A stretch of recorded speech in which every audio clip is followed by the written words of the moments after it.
Sejam muito bem-vindos à aula de alfabetização visual. Eu resolvi colocar a alfabetização visual como primeira aula porque eu penso que a alfabetização visual ela nunca teve uma devida importância dentro do ensino e do aprendizado, e eu vejo que muitas vezes até pessoas que entram para essa área de artes visuais, fazendo ilustrações, pinturas, elas não têm muita noção de alfabetização visual, né? Ou seja, não foram alfabetizadas visualmente. O que é uma coisa curiosa, porque a gente não vê poetas analfabetos e a gente também não vê músicos que não sabem ler uma partitura, não sabem, ou pelo menos entender o conceito de escala musical e o uso das notas para reproduzir ou compor uma música, né? E é muito comum uma pessoa desenhar e pintar sem ter tido acesso, o devido acesso a materiais de alfabetização visual, né? Então, eu penso que essa é uma das aulas mais importantes aqui, porque se você nunca teve acesso a esse tipo de conteúdo, esse aqui ele provavelmente é um dos que mais vai fazer diferença para você, né? Então, vamos dar sequência aqui. Vamos começar com os elementos da alfabetização visual, né? Então, antes de entrar aqui nos elementos da arte, né, que já está aqui, né, na tela, vamos pensar um pouco sobre quais que são os elementos que compõem, né, ou seja, que a gente poderia dizer que a gente estamos alfabetizados, né? O termo alfabetização normalmente ele é usado dentro do contexto de escrita, né, de leitura e escrita, né? Então vamos pensar, uma pessoa alfabetizada, ela é considerada uma pessoa que entende, né, as letras do alfabeto, né, entende como que essas letras juntas formam palavras, entende como que essas palavras funcionam, né, como que as letras juntas formam uma palavra e que palavra é aquela, né, entende o contexto da palavra. E indo um pouco mais além, a gente pode dizer que uma pessoa devidamente alfabetizada é uma pessoa que consegue entender o texto que ela lê, certo? Não adianta você juntar as palavras e você não entendeu o que aquelas palavras juntas, né, o contexto daquela frase, daquele parágrafo quer dizer, né? Existem até estudos que mostram que hoje em dia as pessoas elas são analfabetos funcionais, né? Tem muita gente que lê um texto, entende as letras, entende as palavras, mas não consegue entender o contexto, né? Isso ficou ainda mais gritante na internet, né? Quando a gente vê muitas vezes uma pessoa escreve uma coisa, a outra entende outra completamente diferente, e quando a gente vai ver o que a pessoa escreveu ali em primeiro, não tem nada a ver com o que às vezes muita gente entendeu ali, né? Então esse é um ponto curioso, assim, né? Mas no caso da alfabetização visual, vamos pensar aqui quais que seriam os elementos que a gente tem que entender, né, que a gente tem que dominar, da mesma forma que a alfabetização com letras e palavras, quais que são os elementos da visual que a gente tem que dominar para dizer que a gente é alfabetizado visualmente, né? Então agora a gente entra aqui nesses elementos da arte. Então vamos pensar que os elementos mais básicos que a gente precisa entender para entender e conseguir ler visualmente uma imagem seria linhas, né? O shape ele seria um perímetro bidimensional, né? Eu já vou entrar em mais detalhes, e esse é um termo que eu fiquei na dúvida sobre traduzir ou não do inglês, né? No caso, a gente tem um pequeno problema aqui no português, que a gente poderia usar forma também como shape, e aí fica confuso entre shape e forma, que são coisas diferentes, né? Então eu preferi deixar o shape separado, porque ele é bastante importante para quem está aprendendo a desenhar, e ele é bastante importante na pintura também, até no design gráfico.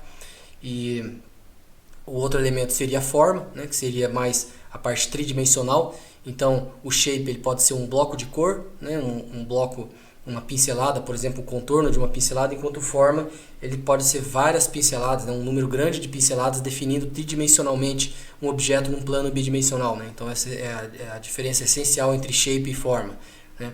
O valor, né, que no caso seria o valor tonal da cor, né, o quanto que aquela cor é clara ou escura, né, ela faz parte do elemento cor ali, mas ele é tão importante que normalmente a gente separa entre os elementos da arte, até porque a gente pode ter uma obra de arte, né, no caso um desenho a grafite, por exemplo, que ele tem só valor, praticamente ele não tem cor, né, porque ele é um cinza. E o espaço, então, né, aqui a gente está ligado, o espaço está ligado à perspectiva linear, né, ou seja, a sensação de profundidade que a gente tem quando a gente olha num plano de bidimensional como uma tela e a gente enxerga um espaço profundo ali, né? Então, esse é um outro elemento da arte, né? E a cor, né? Ou seja, a cor que é uma informação visual que a gente tem, né? Que existem N variações, mas que normalmente ela é codificada em 3 parâmetros principais, né? Que seria a matiz da cor, que é que tipo de cor que ela é, né? Quando a gente pensa no arco-íris, a gente tem as matizes vermelho, amarelo, né? Verde, azul. Então, quando você pula de uma cor, vamos dizer assim, que a gente consegue distinguir visualmente, não, isso aqui é um azul, isso aqui é um verde, isso aqui é um amarelo, a gente está pulando de matiz para matiz, né? Ou seja, está mudando o parâmetro da matiz, né? Quando a gente tem uma cor clara ou escura, a gente está falando do valor tonal, né? Que é o quarto item aqui de cima para baixo, né? Que é o valor tonal da cor, quanto que ela é clara ou escura, né? E o croma, que é o quanto que aquela cor é intensa, ela é pura, né? Então, quanto menos croma, mais próxima do cinza ela está. Quanto mais croma, mais intensa e viva aquela cor é, né? Então, quando a gente junta esses 3 parâmetros, a gente tem uma informação de cor, né? Que é um dos elementos mais importantes aqui da arte para a gente entender visualmente, né? E por fim, a textura, né? Que tipo de sensação visual que aquela arte passa, né? Então, nós temos obras de arte, de pintura no caso, onde nós temos áreas lisas, né, com muito pouca textura, e áreas com textura. E aí, dependendo da mídia, a gente tem texturas diferentes, né? A gente tem, hoje em dia, dentro da arte contemporânea, técnica mista, que usa até pedaços de tecido, que causam uma certa sensação de textura. Nós temos técnicas de impasto, por exemplo, na pintura a óleo, que deixa uma tinta bem grossa, né? Um dos melhores exemplos disso são as pinturas do Monet e do Van Gogh, que usava bastante tinta, né? Criava bastante textura. Então esses são os elementos, e a gente vai dar uma olhada em alguns outros elementos a seguir. Então aqui a gente entra no princípios do design, né? Poderia também ser chamado de princípios da composição, mas eu prefiro manter o termo princípios do design, porque o design ele é uma forma de você dar autonomia para o artista, onde ele decide os arranjos dos elementos. E quando a gente para pensar, o princípio do design, se ele faz sentido, porque um compositor, quando ele compõe uma partitura, ele compõe uma música, ele que decide onde as notas vão ser colocadas, né, de modo a causar uma sensação em quem está escutando. Da mesma forma, um poeta que faz o arranjo das palavras, né, na página, ele está fazendo um design, ele está fazendo um processo de escolha do que ele vai remover, do que ele vai colocar.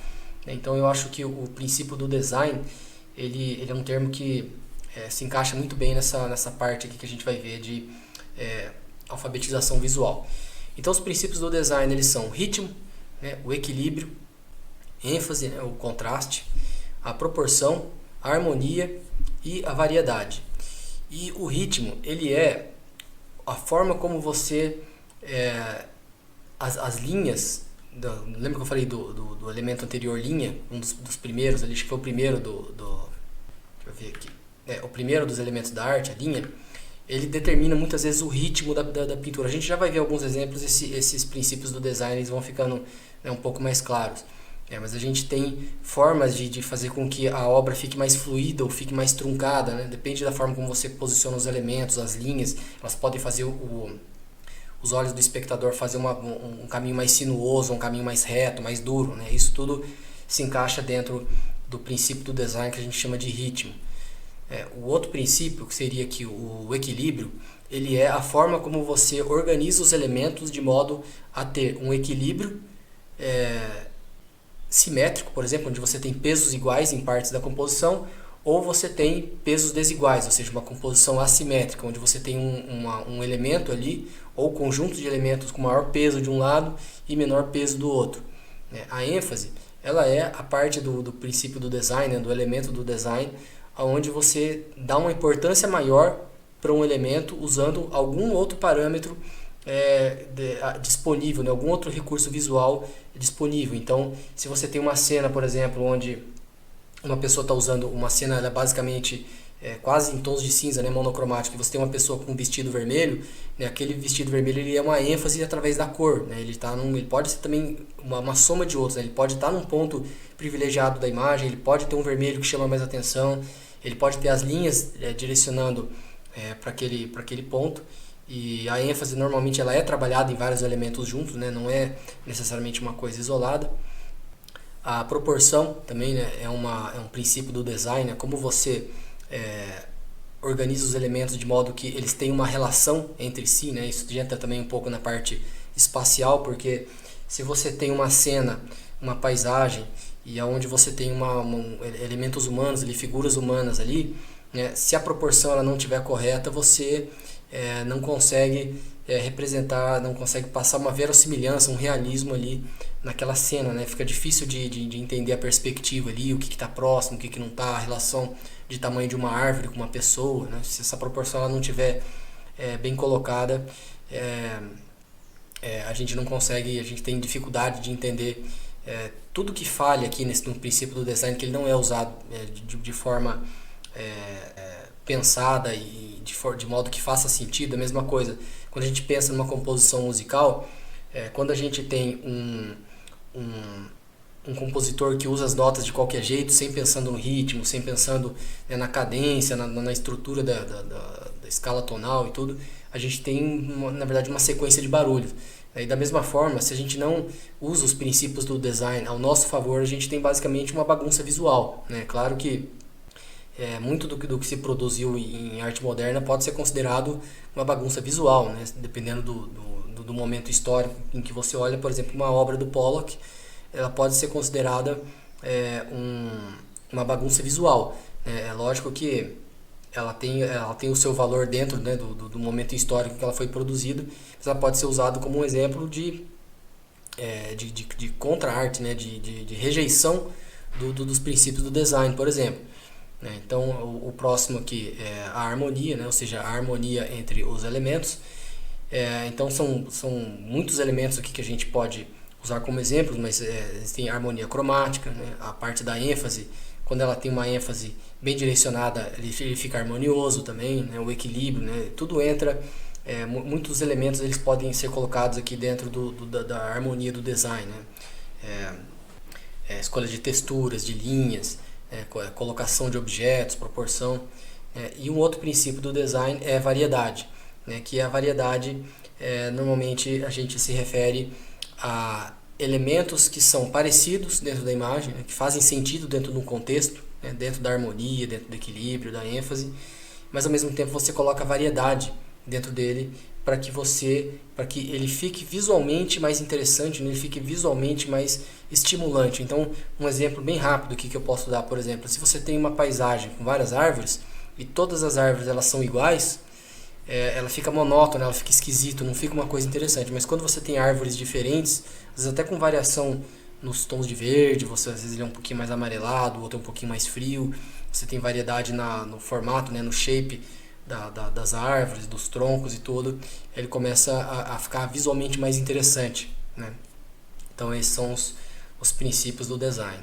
Beleza, então vamos dar uma olhada aqui em algumas obras para clarificar, ficar mais fácil de entender esses elementos todos que foram falados aí, tanto do princípio do design quanto os elementos das artes visuais. Essa pintura aqui é o Police Verso, do artista francês Jean-Léon Gérôme, pintada em 1872, e essa obra aqui ela é uma das minhas favoritas desse período. O Gérôme ele foi um pintor orientalista, né, acadêmico, e tecnicamente muito apurado, né, muito preciso. E os orientalistas eles eram pintores que chegaram a viajar para o Oriente, né, e trazer a sua visão, a sua representação daquilo que eles viam lá no Oriente, mas também tinha uma boa parte de pinturas mais idealizadas, que inclusive é motivo de críticas do movimento orientalista. Mas nesse caso aqui especificamente ele fez uma pintura que retrata o período romano, né? O Police Verso seria esse gesto aqui feito pelas vestes, né? Pelas essas pessoas aqui que decidiam se o gladiador que perdeu ele seria executado ou não. E eu acho essa pintura muito assim, interessante visualmente, como ela usa assim de todos os recursos visuais para trazer contar uma história, né? E você vê que ela é uma pintura bastante realista, assim, você vê que não tem nada assim muito fora do lugar, né? Tudo funciona aqui como um todo, não só para contar a história da pintura em si, que ele está querendo passar, mas também de uma forma de um modo bastante realista, né? Bastante interessante, estimulante visualmente. E observa que essa pintura aí, feita em 1872, né, quando as pessoas que viram essa obra na época, elas tinham um impacto visual muito diferente da gente olhando isso aqui através de um monitor, né, de um tablet ou de um telefone, no sentido de que aqui em 1872 a fotografia ela ainda estava engatinhando, né, fotografia preto e branco ainda, a gente não tinha essa estimulação visual toda que a gente tem hoje. E uma tela dessa aqui, e nem o cinema também, né, o cinema começou lá a engatinhar também no final do século, né, então na virada, né, de 1800 para de 1900, de 1800 para 1900, e esse tipo de estímulo visual, né, de representação visual, era algo absolutamente fabuloso para a época, né? Mas vamos parar de falar um pouco aqui da obra em si e vamos para os elementos. Então a gente tem aqui linhas, bastante linhas, a gente pode ver aqui em vários lugares, né? Repara como que as linhas, que nem eu vou falar um pouco aqui sobre ritmo também ao mesmo tempo, né? Repara como as linhas elas vêm, ó, elas levam todas para o gladiador, né? Isso aqui, ó, você vê que tem aqui, a gente tem um tapete aqui e tal, ele desce aqui, vem para cá, a gente tem essas linhas, as linhas todas vêm e vão em direção ao gladiador, né? Ou seja, a figura central aqui, né? E observa como que a gente tem um contraponto aqui também, né, do gladiador com essas figuras aqui, né? Então a gente tem essa relação aqui de equilíbrio entre esses dois grandes elementos aqui na pintura, né? Repara como a gente tem aqui também bastante shapes aqui. A gente tem shapes retos aqui em praticamente todos os lugares, né? Elementos shapes retos aqui também, né? Você tem tudo que é composto de shapes. Então você vê que a gente tem aqui um contraponto entre shapes geométricos, né, geometrizados, ao mesmo tempo a gente tem shapes orgânicos aqui também, para dar uma diferença, ó, shapes bastante orgânicos, arredondados, em contrapondo com elementos mais retos que a gente tem aqui, né, durante a composição dessa pintura. Repara como a gente tem também, aqui prestando aqui bastante atenção na forma, como que a iluminação que vem de cima aqui, ela descreve muito bem a forma, né? Repara como a luz que vem de cima aqui, ó, ele forma essa tridimensionalidade aqui do braço, né? Do braço desse que caiu aqui, né? Repara como a gente consegue ler e entender visualmente,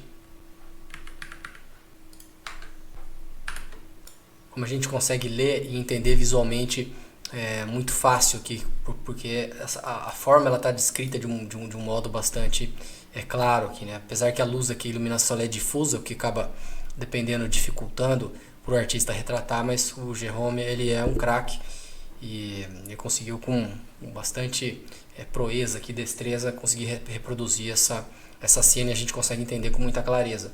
Em termos de valor, né? Repara como as cores aqui e o valor tonal, eles estão tudo muito bem encaixados aqui, né? Você vê como que essa parte aqui, ele deixa intencionalmente mais clara, ou seja, com valor tonal mais alto, e ele dá um respiro, ele dá um alívio aqui nessa tela, né? Então você vê que aqui a gente tem figuras mais claras, contrastando com essa parte um pouco mais escura, depois ele vai alternando, né? Claro, escuro, e isso vai atraindo interesse para a tela em si, né? O espaço, o elemento do espaço, repara como a gente tem aqui figura em primeiro plano, outro plano, ou seja, são múltiplos planos espaciais, né? Isso aí é muito interessante a gente pensar como que um plano visual, né, ele pode ficar bastante rico quando a gente se vale do elemento visual do espaço, né? A gente coloca elementos em planos. E aqui a gente entra também na questão da harmonia, da proporção, né? Como que tudo aqui ele se relaciona de modo que faça um sentido. Olha, observa como que a gente entende o tamanho desse gladiador em relação às pessoas, né? Você vê como as pessoas vão ficando menorzinhas, né? Conforme elas vão ficando na distância, né? Tudo isso entra na relação espacial, na relação de proporção, na relação de harmonia, né?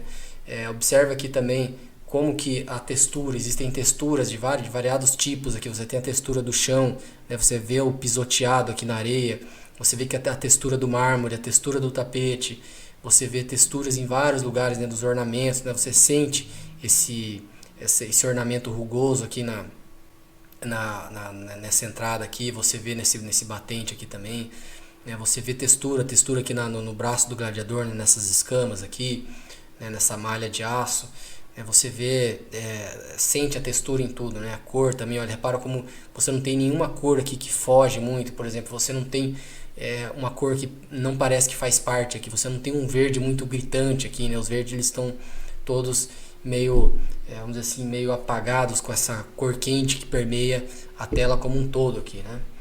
Você tem também bastante variedade, né? Você tem a ênfase aqui, né? Você vê que a gente tem um contraste aqui de cores metalizadas com cores praticamente opacas, né? Mate, né? Que não tem muita reflexividade no caso do tapete. Você tem variedade de vários tipos, né? Variedade no capacete do gladiador, você tem variedade nas texturas do tapete, você tem variedade das pessoas, né? Você vê que cada pessoa, que apesar delas estarem vestidas iguais, elas têm rosto diferente, elas têm gestos diferentes aqui, né? Aqui em cima também, né? Você tem a população, você tem muita variedade aqui, né? Muita variedade de textura, variedade, né, de elementos. E tudo funciona de uma forma bastante harmoniosa aqui nessa pintura, né? Você vê que tudo aqui ele tem um ritmo, as linhas elas vêm, o olho passeia por aqui, ele volta, ele vem, você entende o que está acontecendo aqui, aí ele vem, você vê que tem mais um gladiador aqui, aí você sobe, você vê a atenção da plateia toda voltada aqui para o centro, né? Você tem o imperador aqui olhando, né? Você tem todos os elementos aqui fazendo o seu olho passear pela tela, né? Com um ritmo e fazendo com que você volte tanto para o gladiador quanto essas figuras aqui, né? O gladiador, para onde ele está olhando? Ele está olhando para essas figuras que estão fazendo o policiverso, né? Que é o título da obra, que é o polegar para baixo, né? Tipo assim, mata o gladiador, né? Mata ele, né? Tá dando a autorização para ele executar o gladiador no chão, né? Então, quer dizer, quando a gente pensa em todos os elementos que fazem uma obra visual ser bem sucedida, a gente encontra em uma obra como essa aqui, por exemplo, né? Quando a gente começa a pegar os elementos separados, que é o que eu recomendo que você faça quando você for estudar uma obra, olhar uma obra, você vai ver que muitas vezes todos os elementos possíveis, os recursos visuais, o artista se vale dele para executar a sua pintura. Normalmente é uma obra muito interessante de olhar, né? Uma obra interessante da gente engajar, da gente estudar e aprender visualmente com a obra e com o pintor. Seguindo aqui, a gente tem a obra Ivan o Terrível e o seu filho Ivan, do pintor realista russo Ilya Repin, que para mim foi o maior pintor realista russo, né? E para mim um dos meus favoritos, para mim um dos maiores de todos os tempos. É um cara que tem um corpo de trabalho, assim, um volume de trabalho, assim, de uma variedade incrível. E essa pintura ela foi pintada em 1885 e ela retrata 16 de novembro de 1581, onde o czar Ivan teria acertado, né, matado o filho num acesso de fúria, e essa pintura ela retrata o arrependimento, o remorso dele no momento em que ele percebeu que ele tinha matado o filho, né? E tá um pouco difícil de ver aqui, eu vou ver se eu aproximo aqui para poder mostrar, mas aqui ele mostra como se o filho estivesse perdoando o pai através da lágrima, né? Do momento em que ele está morrendo, né? Pensar, é uma pintura terrível, mas eu acho essa pintura muito interessante, primeiro pelo storytelling, né? Ou seja, pela narrativa, pela emoção que essa pintura passa, né? Ela é uma pintura até um pouco controversa, né? Ela já foi vandalizada algumas vezes na Rússia, né? Essa pintura ela foi vendida, né, pro Pavel Tretyakov, que era o patrono, né? Era um patrono do Repin, e está no Museu Tretyakov também, lá na Rússia. E e as pessoas atacam ela, enfim, tem visões diferentes dessa pintura. Mas aqui a gente vai falar mais sobre os elementos de alfabetização visual, aqui, né, os elementos da arte, os princípios do design, porque essa pintura, para mim, ela é um dos exemplos mais finos, assim, do uso desses elementos também. É uma pintura que qualquer parâmetro que você quiser olhar para buscar uma obra-prima, essa pintura ela tem, né? Todos os elementos ali, eles se encaixam, eles são cuidadosamente colocados, né? Então o primeiro deles a linha, observa aqui como que a gente tem linhas também novamente vindo aqui, ó, todas levando para o centro de interesse, né? Repara que a gente tem linhas todas praticamente aqui indo em direção assim, a esse centro de interesse aqui, né? Você vê que tudo leva para cá, né? Mesmo as formas quadradas aqui, ó, linhas diagonais vindo todas aqui, ó, você vê que tem bastante linha diagonal aqui. Repara quanta linha diagonal a gente tem por aqui, né? É muita linha diagonal. E a linha diagonal, a gente sabe que a linha vertical, ela ela busca a emoção, né? A linha horizontal, ela busca a razão. E a linha diagonal, ela busca um dinamismo, ou seja, ela causa um certo incômodo. Então observa como que nessa parte de cima nós temos uma prevalência grande aqui, ó, de linhas verticais, né? Buscando a emoção. Aqui embaixo a gente tem bastante linhas diagonais, ou seja, bastante dinamismo, bastante desconforto aqui, olha, repara como o cajado ele está na diagonal também, a perna ela está na direção da diagonal, a gente tem muita diagonal aqui vindo, né? Então, em termos de linhas, né? E repara aqui também como que ele coloca várias linhas diagonais para contrabalancear esse tanto de linhas verticais que tem aqui, ó, tem bastante linhas pequenas aqui, né, diagonais nesse tabuleiro aqui, né, em formato de ISO, né, isométrico aqui. Então, assim, em termos de linhas, isso aqui é uma excelente obra para se estudar o bom uso de linhas para contar uma narrativa, né, para encaixar na pintura. Em termos de shapes, a gente tem uma variedade grande de shapes aqui, né, shapes pequenos formando forma. A gente tem shapes aqui de várias formas, né, tem uma mistura de shapes orgânicos com shapes geométricos, né, a forma também muito bem descrita, a gente vê uma luz muito clara vindo dessa direção aqui, né, repara como que a luz ela pega a figura, essa figura ela tem um valor tonal aqui que se destaca em relação ao fundo, né? Você vê que tem uma área mais clara, uma área mais escura, depois a gente volta para uma área um pouco mais clara, pelo menos clara o suficiente para a gente ter um contraste aqui da figura, né? Para ela não sumir no fundo, né? A gente tem um espaço aqui muito bem definido, olha, repara como o cajado aqui na frente ele dá essa sensação de perspectiva, né? A textura do tapete, né, conforme vai indo para lá, repara no fundo, a gente não tem muita definição do que tem aqui, mas a gente enxerga que tem alguma coisa aqui, né? Você tem uma janela, você tem a cadeira, né? E esse objeto aqui que eu não sei bem o que é, mas ele dá a entender que teve uma briga aqui, né, que teve uma luta entre os dois. Você vê como o tapete ele tá distorcido aqui, né, ele tá meio trabalhado, né, em termos de textura, né, observa como que ele trabalha muito a textura aqui do tapete, a textura na veste. Você tem repara que como você vê muito pouca coisa lisa aqui, e essa textura toda ela causa uma certa turbulência, o que acaba ajudando na narrativa, né?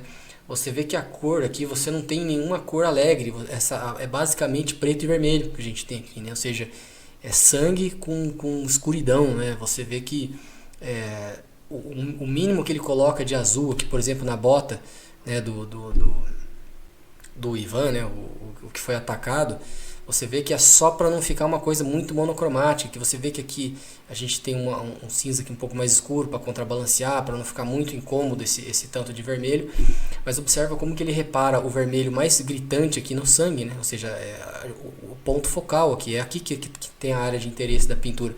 O resto aqui é tudo para construir a narrativa em volta dessa pintura aqui. Então você observa também que a gente tem um ritmo aqui, olha, o ritmo ele vem aqui, ele vem, o olho passeia, a gente olha em volta aqui o que está acontecendo e sempre volta para cá, sempre volta para o meio, né? O equilíbrio é uma pintura basicamente simétrica, né? Porque a gente tem aqui um losango aqui no centro, que está bem no centro da pintura, né? A gente não tem elemento aqui que está disputando ou que está contrabalanceando como a gente tinha na pintura anterior do Policiverso, né? No Policiverso você lembra que tinha ali o gladiador num canto e você tinha as vestes no outro ali que fazia o contrapeso da imagem, né? Então esse aqui não, você vê que ele é uma pintura onde o tema está no centro, né? Então o equilíbrio ele é uma pintura praticamente simétrica, né? Por esse lado. A ênfase, a gente tem aqui a ênfase por valor tonal, né? Por contraste, por posicionamento. Ele optou para dar o vermelho, como eu acabei de falar, o vermelho do sangue aqui na têmpora, né? Na cabeça da vítima. Proporção, tudo funciona muito bem aqui, o cajado, né, as figuras, o plano, né, a gente consegue entender esse espaço, essa proporção, né, tudo como um todo harmonioso, né, com tudo fazendo parte do mesmo cenário, né, tudo faz sentido aqui, né, não tem uma coisa forte aqui, fora do lugar, né, deslocado. E ao mesmo tempo a gente tem bastante variedade, né, variedade de textura, variedades de tons, né.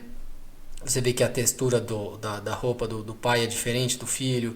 A gente tem variedade nos padrões do tapete, né? Não é tudo a mesma coisa. Você vê que esse aqui já é diferente desse. E a gente tem variedade aqui nesses dois setores de parede, né? Tudo funciona aqui, tudo funciona. Então, esse aqui é um excelente exemplo de como que os elementos, né, eles trabalham juntos, né, para reforçar a narrativa, para descrever visualmente, né? Imagina, novamente eu falo, essa pintura em 1885, né? A gente não tinha fotografia direito, filme, esse tipo de estímulo. Imagina olhar uma tela dessa aqui na época, né? É uma experiência diferenciada, né? Dando sequência aqui, então, a gente tem a obra Ulisses e as Sereias, do John William Waterhouse, que foi um pintor pré-rafaelita, pintada aqui em 1891.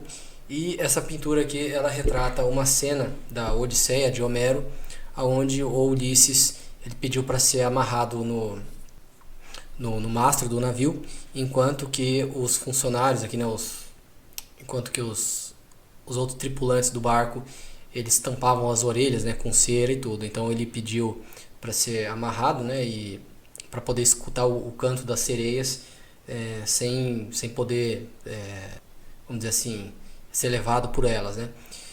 Uma coisa interessante que antes de começar a análise dessa pintura é que, ao contrário da concepção da era vitoriana sobre sereias, né, que seriam ninfas com corpo metade peixe, metade mulheres, né, essa versão aqui do Waterhouse, ela é mais próxima do que os gregos considerariam como as sirens, né, que a gente traduz aqui como sereias, que são mulheres com corpo de pássaro, né. Então, e outra coisa interessante é que se você pega outras pinturas do Waterhouse e até outros pré-rafaelitas, você vê que a modelo usada é sempre a mesma, né? E você vê que a cabeça dessas mesmas mulheres aqui na pintura, né? E essa é uma pintura bem interessante, assim, eu acho ela bem assim, um excelente exemplo também do uso de elementos da arte em termos de composição, para a gente aprender sobre esses elementos, né, de alfabetização visual. Então vamos lá, falando aqui sobre linhas, então, né, você vê que as linhas, novamente, né, você tem as linhas aqui, né, todas circundando o ponto focal, né, que esse aqui, você vê as linhas carregando o ritmo, que você vê que a gente tem linhas curvas em contraste com linhas retas aqui, linhas curvas vindo, né, e volta, né, olha o ritmo que a gente tem aqui, né. Olha o ritmo também que a gente tem em relação às figuras, né, como se fossem notas musicais aqui, né, ó. A gente tem outras linhas aqui, né, o ritmo, né, repara como você tem uma pessoa aqui tampando os ouvidos, né, você vê que aqui a gente tem a sereia aqui fazendo o canto aqui, né, tentando convencer o tripulante aqui, né, a pessoa que está remando.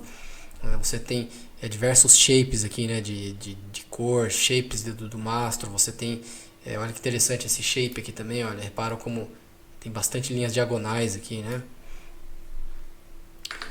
linhas mais retas aqui em contraste com shapes arredondados, né.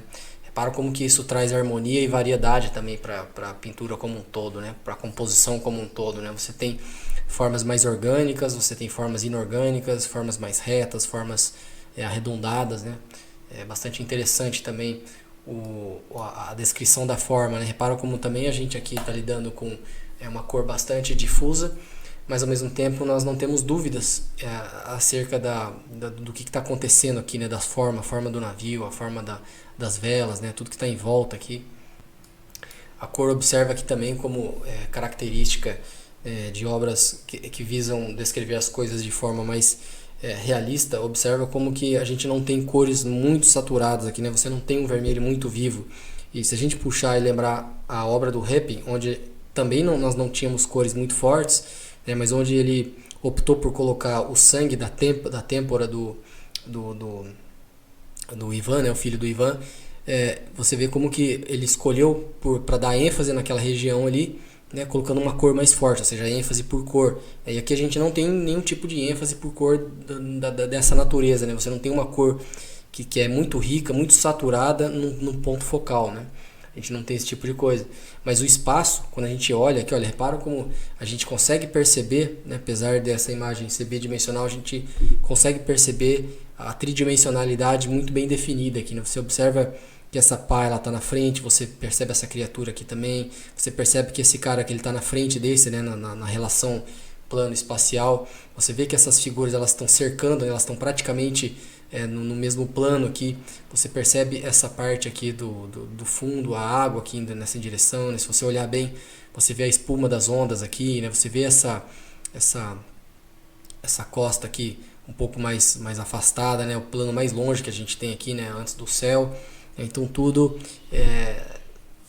combina aqui, né? Tudo faz sentido para retratar essa tridimensionalidade, né? Em termos de equilíbrio, observa como que a gente tem aqui vários elementos escuros, né? Ponderando pela tela como se fossem pregos aqui, né? Segurando essa composição, essa tela, e a gente tem a figura do Odisseu aqui, no Ulisses, né? Ele no centro aqui da figura. E nesse lado, né, ele não está nem centralizado aqui, mas observa como que ele é o ponto mais claro. Então a gente tem aqui uma ênfase por valor tonal praticamente, porque ele está em branco, né, então um valor tonal mais claro, ao mesmo tempo que as sirenes aqui, elas estão, as sereias, elas estão nesse plano aqui um pouco mais escuro, né? Então, e observa aqui também como que a pele humana aqui também tem tem um valor tonal mais claro, que acaba dando essa relação de contraste aqui também, né? Em termos de proporção, observa também como tudo se encaixa, que tudo faz sentido, né? As pessoas em relação ao barco, né? Essas criaturas aqui em relação ao contexto geral aqui das coisas que estão acontecendo, né? Em relação ao barco, a gente olha essa pintura e a gente não tem nenhuma dúvida de relação de escala, de se uma figura dessa daqui, né? Uma criatura dessa aparecesse na sala aqui agora, a gente tem uma boa noção de qual que seria o tamanho dela em relação a uma porta, por exemplo, né? Por quê? Porque a gente tem uma noção, a gente sabe qual que é o tamanho de um humano, né? Um tamanho médio de um humano, e a gente consegue fazer essa relação de comparação, né? Então, a proporção e a harmonia, ela funciona muito bem em relação ao espaço, né? Ao elemento espacial. E a gente tem também aqui o elemento de variedade, né? Repara como que os personagens aqui, eles estão todos remando, né, ao mesmo tempo. Eles são todos parecidos, mas todos diferentes ao mesmo tempo, né? Repara como que cada um tem um esquema diferente aqui para tampar os ouvidos, né? Repara que muda a cor, muda a textura, muda o jeito que eles fizeram as amarras aqui, né? E repara como que o Ulisses também ele é diferente do resto, né? Você tem elementos iguais aqui, né? Padrões, né? Tipo essa figura aqui acho que parece um leão, né? Por onde passa aqui as pás. Você tem elementos de textura aqui, você tem elementos de textura no fundo, mas ao mesmo tempo você tem bastante variedade aqui, né? A unidade, né? Tudo fazendo parte de um todo coeso, mas você tem bastante variedade dentro desses elementos aqui. E agora a gente começa a entrar aqui um pouco mais, virando o século aqui, né? Entrando aí no século XX. E eu separei aqui 3 exemplos de obras de artistas diferentes, né? de períodos históricos da história da arte diferente, mas que eu acho que fazem bastante sentido dentro desse contexto de alfabetização visual, porque esses artistas aqui, eles buscavam tecnicamente coisas diferentes do que os artistas anteriores que a gente mostrou, né? É claro que as pessoas elas entram para fazer arte, né? Elas começam uma pintura, uma escultura, muitas vezes com objetivos bastante diferentes. Então essa aula de alfabetização visual, ela se propõe a dar um embasamento visual não só do realismo, mas também de alguns elementos que eles podem ser usados para pegar uma tangente do realismo e trabalhar de forma diferente, como por exemplo o Gustav Klimt, que para mim é um dos meus pintores favoritos, né, porque ele dominou realmente o realismo e partiu para outros tipos de explorações visuais bastante interessantes. Então essa obra aqui do Klimt, né, o Beijo, pintada entre 1907 e 1908, quando a gente olha, você repara que os elementos que a gente tem visto anteriormente, eles são um pouco mais assim, não difíceis de perceber, mas você precisa olhar essa obra efetivamente buscando esses elementos, porque eles não necessariamente eles foram colocados com a mesma intenção que os artistas anteriores, né? Então, por exemplo, a gente tem aqui linhas, repara como a gente tem aqui umas linhas bastante curva, bastante sinuosa, né? E muito pouca linha. Linha, quando eu digo assim, é linha que realmente carrega o olhar, né? Lógico que a gente tem aqui linhas retas e tal, né? Nesse padrão de textura, né? Mas observa como que o tratamento do shape, né? A gente percebe esse shape aqui muito claro, né? Através das linhas. E a forma, ela é achatada, né? Ela é uma forma onde ele deliberadamente ele achatou esse plano aqui, né? Então repara como que o Klimt aqui, ele está ditando uma tendência, né? Ele está acompanhando a tendência da pós-impressionista aí, de fazer explorações visuais do campo espacial, né? Você observa aqui como que o espaço aqui ele é achatado, né? Quando a gente volta na obra anterior, repara como que aqui o Waterhouse ele tem uma preocupação espacial aqui em mostrar o remo na frente, o barco, né, o barco tridimensional. Essa cena aqui ela precisa da tridimensionalidade, né? Aqui no caso o Klimt ele busca exatamente o contrário, ele busca o achatamento aqui, né? Ele deliberadamente, ele não foi porque ele errou da perspectiva, ele quis buscar o achatamento, né? E vê como ele explora também as cores de forma não realista, né? Você vê que você tem azuis aqui, tons de azuis azuis na pele dela, né? Você vê que anatomicamente também você vê algumas coisas aqui que fogem um pouco do realismo, né? Em termos de textura, repara a riqueza de cor que ele busca aqui nessa textura, né? É um plano achatado, ele dá uma indicação de tridimensionalidade aqui nessa região, né? Embora bastante achatado também, né? A gente não tem uma descrição da forma muito apurada, que nem uma volumetria aqui, mas observa como que ele busca aqui a proporção, a harmonia, né? A ênfase está toda aqui nessa região, porque a gente é atraído naturalmente por descrições de rosto, de olhos, né? E tudo mais, né? O ser humano ele é talhado para isso, né? Para perceber um outro humano, perceber emoções, perceber esse tipo de coisa. Então ele praticamente ele colocou uma cena de beijo, né? Em torno de um negócio abstrato, porque se você remove essa figura aqui, isso aqui poderia ser uma obra abstrata, totalmente abstrata, né?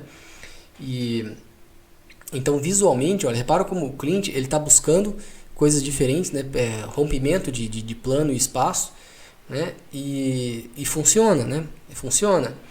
Essa outra obra aqui do meio, O Portão da Eternidade do Van Gogh, observa, né, o Van Gogh pós-impressionista, você observa como que visualmente, né, ele está indo numa direção, apesar que aqui a gente tem aí alguma sensação de espaço aqui, né, de tridimensionalidade, ele está sentado numa cadeira, ele está olhando de um ângulo mais de cima, mas você observa que o Van Gogh ele está muito mais preocupado com linhas, né, ele está muito mais preocupado com textura, com a forma como as pinceladas elas vão vibrando quando elas são colocadas uma do lado da outra, né? Você observa como que praticamente não tem parte lisa aqui nessa obra do Van Gogh. Aliás, como praticamente nenhuma obra do Van Gogh, né, tem parte muito lisa, né? Ele coloca a textura de uma forma deliberada na tela em toda, né?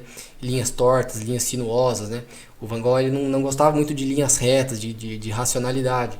Então esses elementos aqui, você observa como que as linhas aqui nessa obra, elas são todas bastante curvas, né? Até a cadeira ela é curva, você vem, o ritmo, ó, ele traz você para cá, olha, repara como ele vai fazendo muita linha curva aqui. Se você olha mais de perto aqui, você também vê linhas quebradas aqui, todas para trazer uma sensação de movimento, né, para a obra como um todo. Repara como que as cores aqui também, elas são muito mais intensas. O Van Gogh ele trabalha já com uma cor, um croma um pouco mais alto, né? Cores mais saturadas, né? O Van Gogh também ele não tem muito preciosismo com forma, né? Ele com a descrição da forma em si, aquela descrição cuidadosa, ele não tem muito, né? Repara como que a gente não consegue detectar muito bem aqui as áreas de sombra, né? É uma forma de trabalhar bem diferente das obras anteriores, né, que foram mostradas, né? A gente tem aqui um equilíbrio, né, centralizado da mesma forma que aliás essas três aqui, né, as três têm um equilíbrio simétrico praticamente, né? A área de interesse ela está no centro da tela, né? No centro da pintura, né?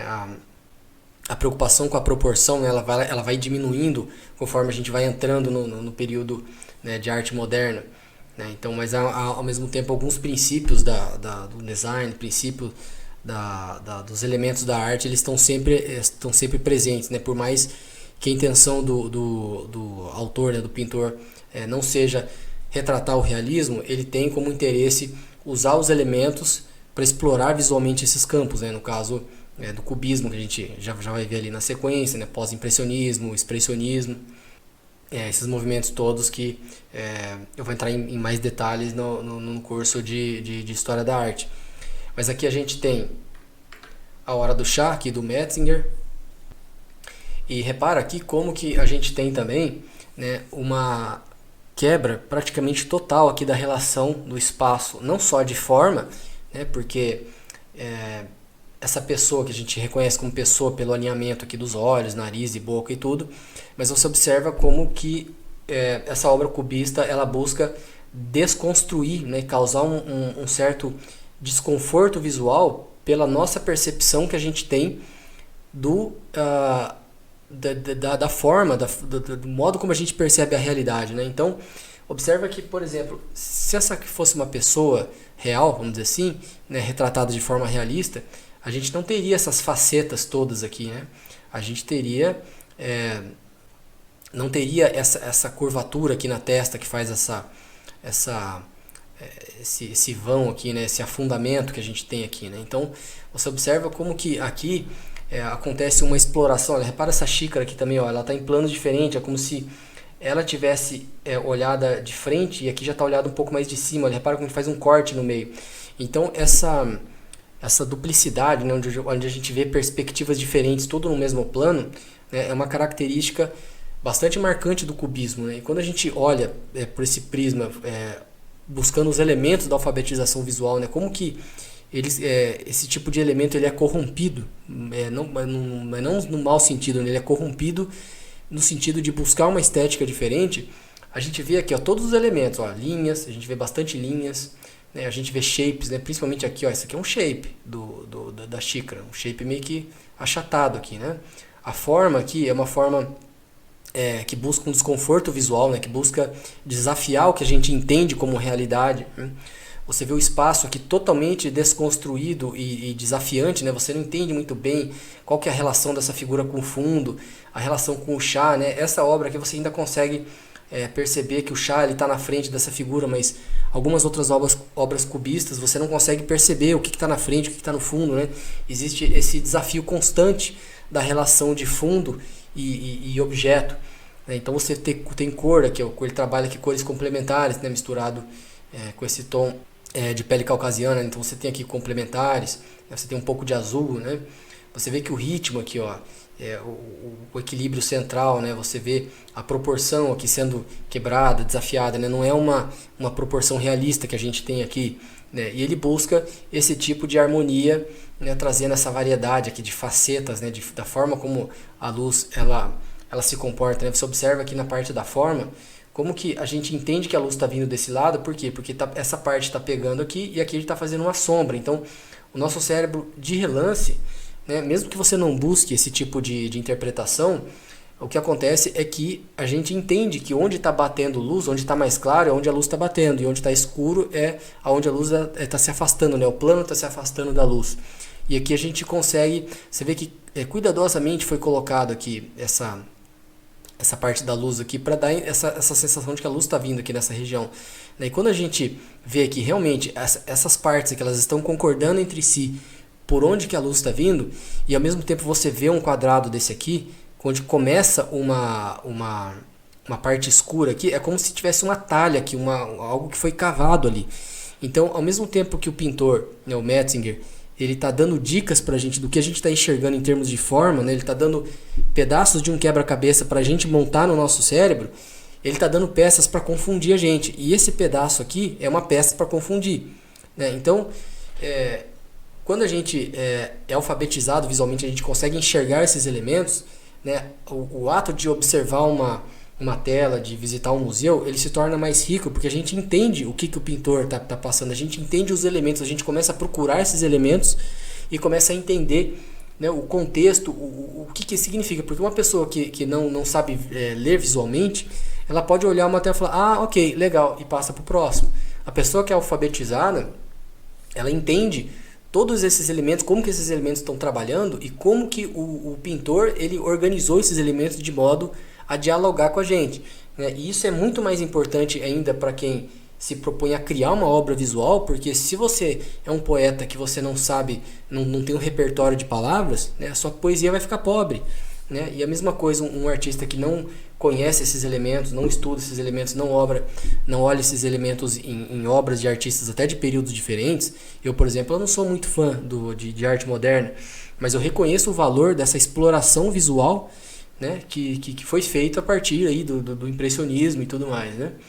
Então é interessante olhar essas obras aí e perceber esses elementos, né, todos esses, tanto do princípios do design, né, que lida mais com a parte de composição, como os elementos mais crus mesmo dos elementos da arte, como linha, shape, né, forma, o valor tonal da cor, né, o espaço, a cor e a textura, eles combinam, eles trabalham junto para que a obra visual ela seja a pintura ela seja composta, né, ela seja ordenada de modo a causar uma impressão no espectador.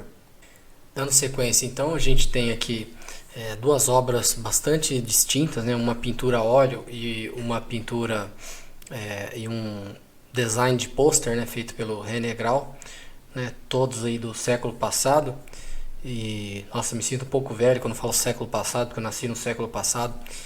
Mas dando sequência aqui, a primeira é a senhora Fechina com a sua filha, né? Esposa do pintor Nikolai Fetch, que é um pintor russo, mas que ele foi depois para os Estados Unidos. E aqui a gente tem esse pôster que é feito por uma empresa de cruzeiros, né? Uma companhia marítima. E eu escolhi esses dois exemplos aqui de obras visuais aqui para ilustrar essa parte aqui da alfabetização visual. E a do Fetting para mostrar como que ainda na década de 20, né? Ou seja, em pleno modernismo, a gente tinha pintores que não, vamos dizer assim, eles não largaram totalmente o realismo, né? Eles não abandonaram completamente os fundamentos da arte que escoram o realismo. E você observa aqui que o Fetting, ele é um pintor que eu sempre gosto de usar ele como exemplo na parte de abstração, porque ele é um pintor que ele flerta com o abismo da abstração, mas ele nunca pula, né? É a analogia que eu gosto de usar. E por quê? Porque se você olhar, por exemplo, essa pintura aqui, você reconhece o rosto da filha, mas o resto é pura abstração, né? E não é uma abstração onde ele faz de qualquer jeito, né? Você tem bastante abstração aqui nessa região, mas ele vai abstraindo aos poucos conforme ele vai chegando na borda da pintura, né? E não é uma abstração de qualquer jeito, porque você ainda vê um gesto aqui do braço, você vê o gesto aqui da onde a roupa dela tá chegando aqui, o fundo ele é mais abstraído, você vê que ele toma algumas decisões de fazer a mescla da linha divisória aqui do cabelo, né? Então ele brinca um pouco com essa mescla entre fundo e objeto, coisa que os cubistas já estavam fazendo, né? Usaram bastante desde o Cézanne, né? Quando ele começou a fazer esse tipo de experimento de separação, né, de quebra de perspectiva. Mas você observa como que o Fetting ele faz esse tipo de coisa, mas ele como eu disse, ele chega na beira do abismo, mas ele sabe até onde ele pode ir, né? Então ele controla muito bem esses elementos, né? Todos esses elementos de ritmo, né, de linhas, de valor tonal, né? Repara como que essa tela aqui ela tem um valor tonal alto, né? Ela é relativamente clara, mas ele dá uma punçada de preto aqui nessa parte escura aqui do cabelo, né? Você vê como que ele não deixa muita margem aqui de interpretação do que é olho, o que é nariz, né? Aonde ele sabe que ele precisa pôr detalhe, ele coloca, né? Então ele não fica economizando nisso. A abstração que ele coloca é uma abstração controlada e parece que ele está sempre se testando até onde ele pode ir, né? Mas os elementos aqui da leitura visual, né, de cor, de textura, né? Eu reparo como que ele usa bastante textura, e não é um uso indiscriminado de textura, porque você vê muita textura em volta, mas na parte do rosto, onde ele quer uma definição melhor, onde ele não quer deixar muita dúvida do que é, ele trabalha áreas mais lisas, né? E aqui nesse pôster, né? Aliás, deixa eu só, antes de passar para o pôster, né? Repara como que as linhas aqui, elas são curvas, elas são sinuosas, né? E elas fazem a gente passear por toda a obra e voltar para o ponto focal, né? Repara também como o ponto focal, ó, ele está nessa região aqui, ó. Existe uma relação de simetria, né? Porque a gente tem o rosto da mãe desse lado aqui, a gente tem o rosto dessa mãe aqui, mas tem o rosto da filha embaixo, né? Então é uma relação, né, de hierarquia visual aqui, mas onde todos os elementos eles trabalham aqui para funcionar, né? E aqui observa como que a gente tem cores aqui muito mais saturadas, né? Muito mais vivas, com muito mais croma, e a gente tem uma linguagem gráfica muito mais acentuada aqui, né? Você observa que a gente não tem textura aqui, por exemplo, né? Em contraste com o Fatting, que usava muita textura, né? Você vê como o Fatting ele controla o amarelo aqui, ó. Ele controla o cabelo, ele controla, né, o tom de pele, ele modula, ele usa cores mais frias, né? Você consegue perceber um cinza aqui, você vai perceber nessa parte do rosto um pouco mais quente. Aqui não. Aqui, esse tipo de composição, ela é feita para descrever uma ideia de forma rápida, sem firula, para que a pessoa bata o olho e ela já sabe o que é, né? E observa como que esse pôster aqui, ele é feito de modo a trazer o olho para essa palavra aqui, ó. Repara como que você vem para cá, você vê a mulher, o próprio fio aqui do cabelo, ele vai em direção a essa palavra aqui. Isso aqui é design, né? É ritmo, é linha, todos os elementos aqui, é equilíbrio, né? Ela tá inclinada aqui, mas está equilibrado, né? É proporção, harmonia. Repara como que ele trabalha essas cores saturadas, de modo que chame atenção. Nesse vermelho aqui ele chama atenção, ele está fazendo um contraste com esse azul. Observa que como que a gente tem uma linha diagonal indo bem em contraste com essas linhas verticais aqui e horizontais, né? Repara como que a gente tem aqui, né, que seria um cruzeiro, né, como se estivesse em cima de um navio cruzeiro. Observa como que a mulher e o encosto aqui está com uma linha bem grossa. Lembra que o primeiro elemento da arte é a linha, né? Repara como que as linhas têm variedade aqui, ó. Aqui é mais fino, aqui é mais grosso, né? A gente tem linhas aqui também dando essa sensação de volume, né? A gente tem shape, olha esse shape bem pontiagudo, né? Em contraste com essas formas mais sinuosas, mais delicadas, né? Então, apesar desse pôster ele ser muito mais simples, né, visualmente, ou até de elaborar, né? Ou seja, eu imagino que um pôster desse aqui é muito mais simples de você executar do que uma pintura dessa aqui, né? Mas você precisa de habilidade, você precisa conhecer os elementos visuais para usar eles a seu favor, né? Se você não conhece sobre linhas, sobre espessura, sobre peso de linhas, né, shape, forma, né, pensar sobre forma e fazendo as coisas de modo instintivo e de modo automático, né, as suas chances de usar esses elementos a seu favor e causar o resultado final daquela obra que você está produzindo, ele vai diminuindo, né? Por isso que a alfabetização visual, eu digo que ela não é opcional para quem trabalha com arte visual, quem vai criar alguma coisa visual, né? Ela é indispensável, da mesma forma que a palavra, a gramática, né, o vocabulário é importante para o poeta, né? Para o escritor. E a gente tem aqui esses elementos que quando eles não são colocados, né, se a gente pensar, por exemplo, uma arte renascentista, por exemplo, né, um afresco do Michelangelo, né, ou uma pintura do Caravaggio, né, que são pinturas, vamos dizer assim, instrumentais para a Igreja Católica, né, que tinham uma intenção por trás, e você pensar que eles tinham que conhecer esses elementos para usar a favor, para que a arte deles, para que aquela imagem, aquela pintura, ela cumpra a sua função, né, para o qual ela foi concebida, né? Se você não utiliza desses elementos de forma consciente, né, as suas chances de fazer com que a pintura, né, a sua obra, ela atinja o seu objetivo, né, de narrativa, de de criação, ou seja, o propósito da pintura em si, ela vai ficando bem reduzida, né? Por isso que eu penso que os elementos, né, da alfabetização visual,